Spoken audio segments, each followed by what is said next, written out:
Meets two men who have entered sport relief folklore. The first is a sometime lady who did a little swim for us last sport relief. You may have heard about it. It was quite a way. And the second is a double Olympic gold medalist who took on a challenge so great everyone assumed it was impossible. Everyone, that is, except him. Have a look at this.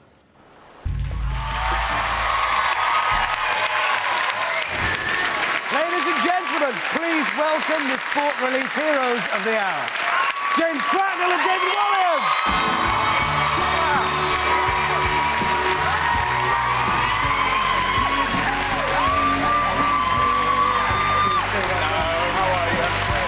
That wasn't too far or anything. No, that's fine. It was quite a distance for you. I mean, it is an astonishing thing that you've both done. It's mind-blowing. And I just, watching that film then, you know, at the beginning, I mean, you're about to embark on this astonishing journey. This incredible feat. It's a magnificent thing. 2 minutes in, the bit where, in fact, can we see it again now? Can we have a look at that? The bit 2 minutes and went, this is, wow, what a moment in your life. You're going to do something, you pillock. I mean, what were you doing? How did that feel, James? Potential humiliation is a great motivator. It was kind of I've said I'm going to do this whole journey across to Africa, and then to fall in 100 metres from the beach. It was just, I just thought, no, not now. You know, 2 miles from the end maybe, but not. As you came out of the water and rolled it back up, did you say, I meant that, I did it on purpose? It's part of the the pilot, someone guides you across the channel and to make sure you get the best bit of the currents, and he was saying it's getting too rough, you want to come in. I was like, just give us one more chance. At least let me stop out of sight of land.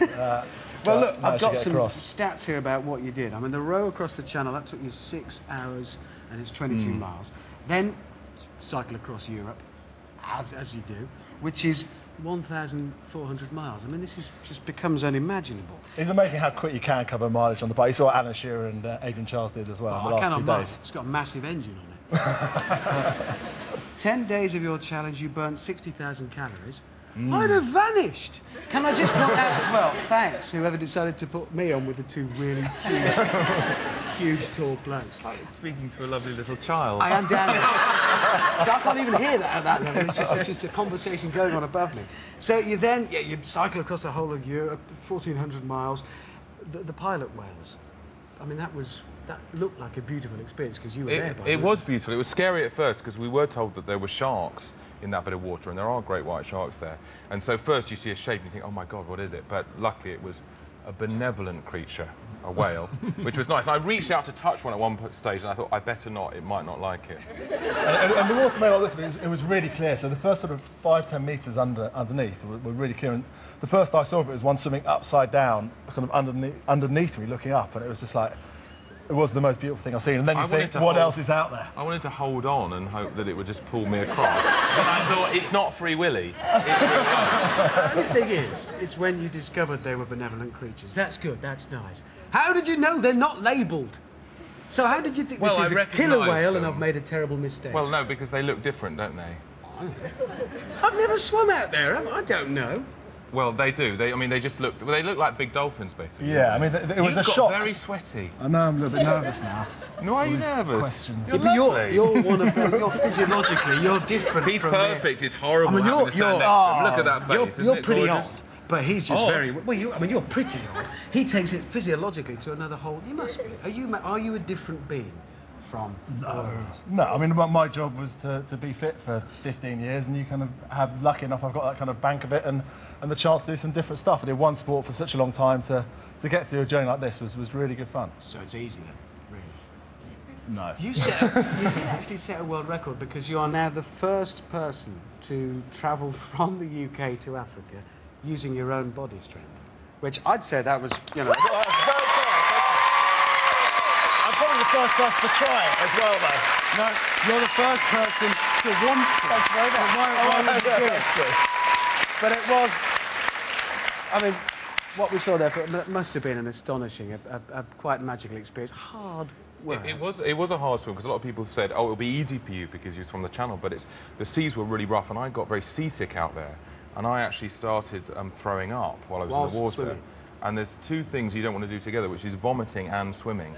they don't go together, and I found it really, really tough, and I started to lose it sort of mentally. Well, I'd like to thank you, David, for that piece of useful life advice for us all. None of us vomit while swimming with killer whales. Right, the important part, we've got to find out exactly how much you raised for Sport Relief.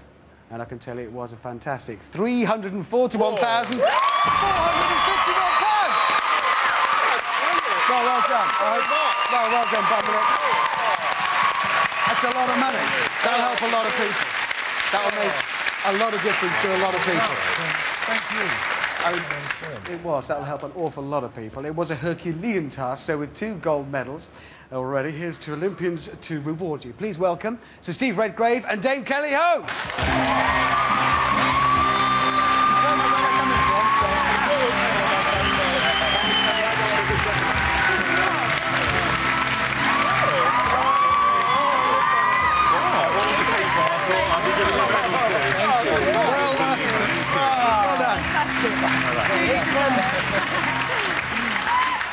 Oh, good, another really tall bloke.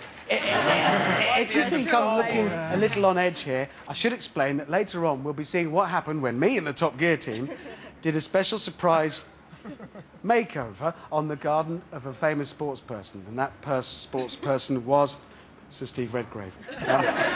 You don't like me very much at the moment, do you? This is going to be brilliant television. You don't like any of us. You don't... No, it was...